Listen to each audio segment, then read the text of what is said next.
Hello, ladies and gentlemen. So I'm not a psychiatrist. I'm not a psychiatrist for many reasons. One of them is I honestly don't care about, you know, the medical field with a deep passion like some do. So that's why I'm not a psychiatrist. However, though, I do like to do some psychoanalysis on the main psyche of the main voter. Now, it's a fun thing to do if you like to talk about politics, and it's a thing you need to know if you want to talk about politics. Now, couple things that I want to understand. Some things I do understand, some things I don't. Okay, why is it that when you have an election like the past election that ended at the beginning of the month, why is it that when you have two candidates and nobody likes it all, then why is it that each side says, oh, this side's going to do this side's going to do that, but then when their candidate loses, this side or that side actually does what they say this side or that side is going to do? It's hypocritical. It's completely, it's the antithesis of what the goal is to, remain peaceful and united. So I don't understand that. I don't understand rioting other people's stores, but yet in the liberal psyche, if it's, conservatives ruining stores owned by small owners, then it's a tragedy. But if, it's liberals doing it to themselves, oh, it's protesting. Same thing, vice versa with conservatives. If it's liberals, ruining small business owners' stores, it's a tragedy. But if it's conservatives doing it to other conservatives, it's protest. No, it's criminal act in all sense of the word, regardless how you look at it. It's criminal act. I don't care what you call it, it's criminal act. It's not protest. Protest is what Standing Rock is. People, peacefully protesting. Not, burning shit down, not, rioting, not looting, not doing anything criminal. That's protesting. But rioting, burning shit down, that's not protesting. That's criminal activity. So that's one thing I don't understand is that whole hypocrisy that, oh, this side's going to riot, this side's going to do this side's going to do that, but then when their candidate loses, they do the same exact thing they said the other side was going to do. I don't understand that. The other thing I don't understand is why we force people to vote for the lesser of the two evils. Governor Ventura and I agree on that we're not going to make real change in this country if we keep voting for Democrats or Republicans. So, would the true answer be to, vote Libertarian strictly 1 year and starve the Republicans and Democrats of power? Yeah, that would actually change something. And I'm glad I'm a Libertarian. I'm glad I'm no longer a liberal. I'm glad I'm not really conservative. Some people would say I'm close to a conservative, but you know what? I'm not a conservative. I'm not a liberal either. I'm a libertarian. There's a complete fucking difference. We disagree with liberals and conservatives. But however, though, I'm more the calm type of libertarian. But here's the thing, though. I think if we vote Libertarian or Green Party, however you like to vote, third party wise, that's a way to starve Democrats or Republicans of their power. Just saying. If you vote for Democrats or Republicans all the time, you're not going to get radical change in politics, okay?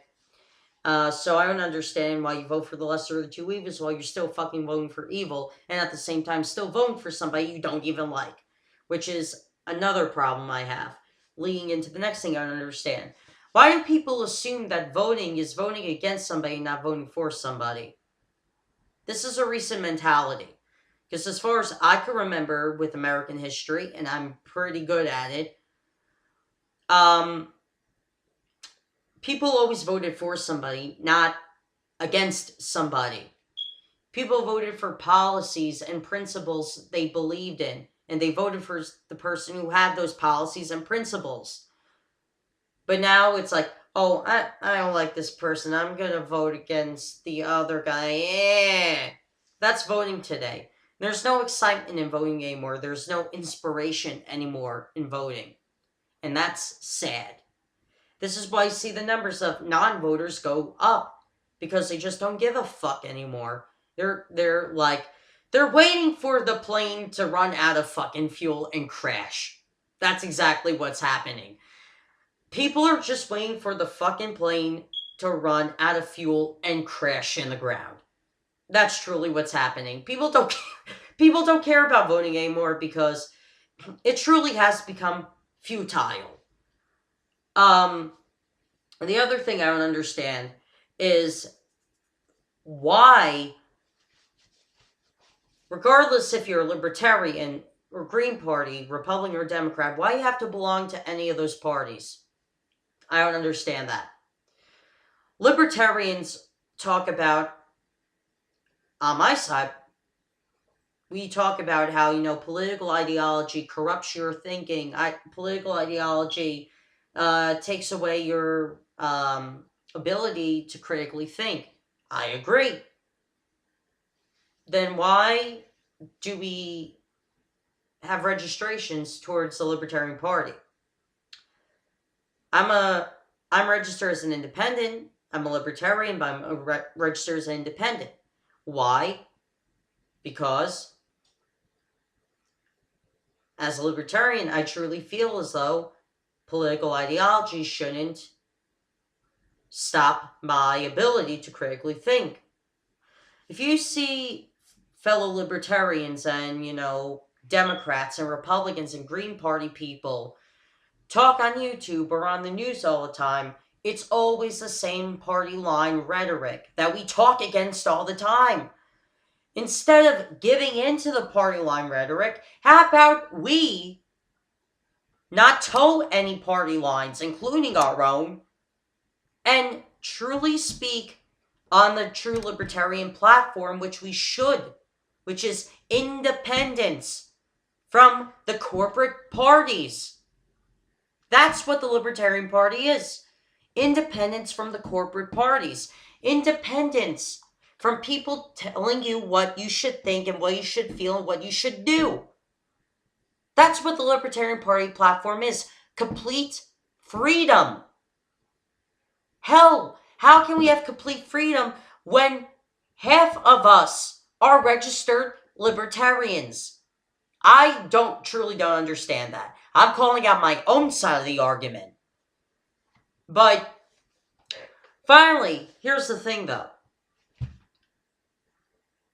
I want to finally address this. I don't understand why, at the end of the day, people view themselves as Democrats, Republicans, Libertarians, and Green Party members instead of just saying, I'm an American. Being Libertarian is a part of me, but it's not fully who I am. Being a quarter Cuban and a quarter Italian is a part of me, but it doesn't make me who I am. I like singing. I like watching classic movies. I like watching my VHS tapes. That's a part of who I am that doesn't make me who I am. What makes me who I am? The fact that I'm an American. The fact that I was born in this country. The fact that I have the fucking freedom to even say this on YouTube and not get thrown in prison for it. That makes me who I am. I'm an American. I'm pretty damn proud to be an American. Regardless how shitty the country's direction is, I'm proud to be an American. I'm proud to to have that flag up every single night and day. I'm proud to be an American. Being an American is who I am. The other parts are a part to me. Being an American is who I am.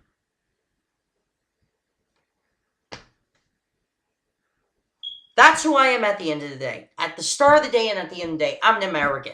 If people get into talk politics with me, yeah, then I'm a libertarian. But still, at the same time, I'm an American.